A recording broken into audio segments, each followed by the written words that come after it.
Hello there and welcome back to another edition of the Hotline Classic Remastered. This time we're taking a look at the 1997 Mazda RX-7 LM Edition. One of 3 RX-7 LM editions in this game, which I still question as to why there are so many of them.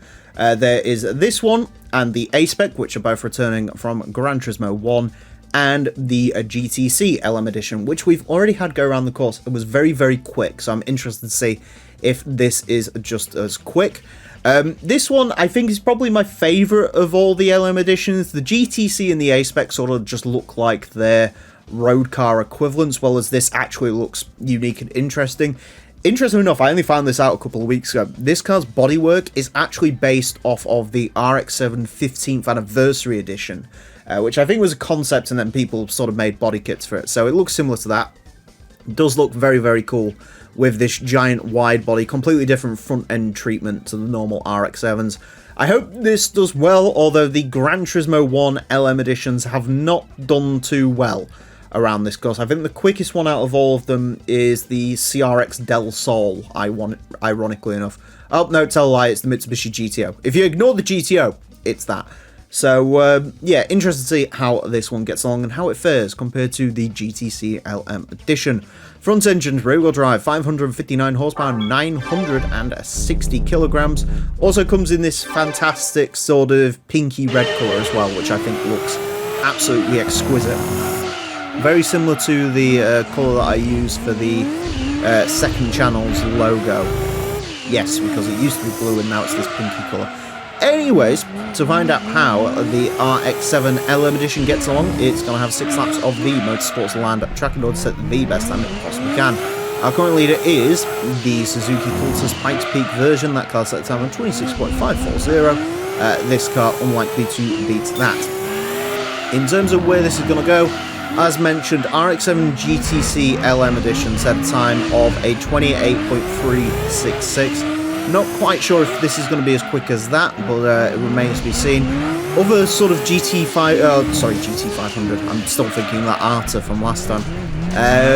Other LM editions like this from GT1 are the Silvia S14 and the Chaser, which have set 28.9. So usually these rear-wheel drive sort of Gran Turismo 1 LM editions, that's what I meant to say in the intro, don't do too hot, so not sure how this one is going to get along.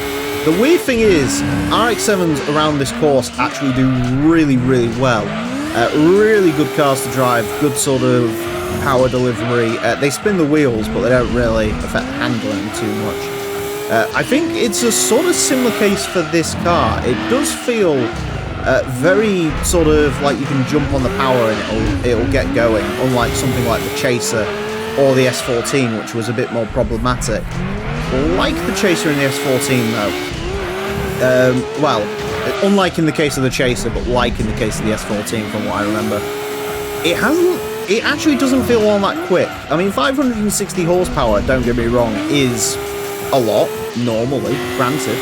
And in fact, even in GT2, it is a lot. But the RX-7 road cars in this game can make very similar amounts of power, and to be honest with you, they drive pretty similar to this as well.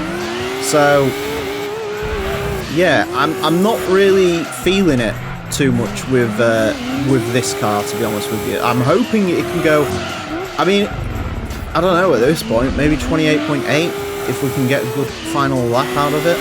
Because I want it to do well. I really like the way it looks, it's cool, but it's just not all that sort of fast in a straight line, as it turns out.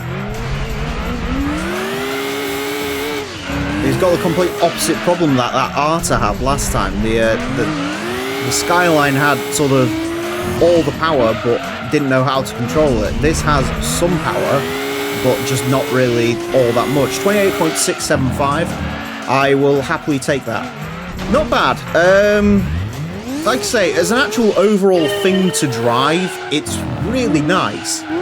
As an overall thing to sort of, you know, be quick around this course, not so much. I've just noticed the Cerber LM edition as well. Was that a car in GT1?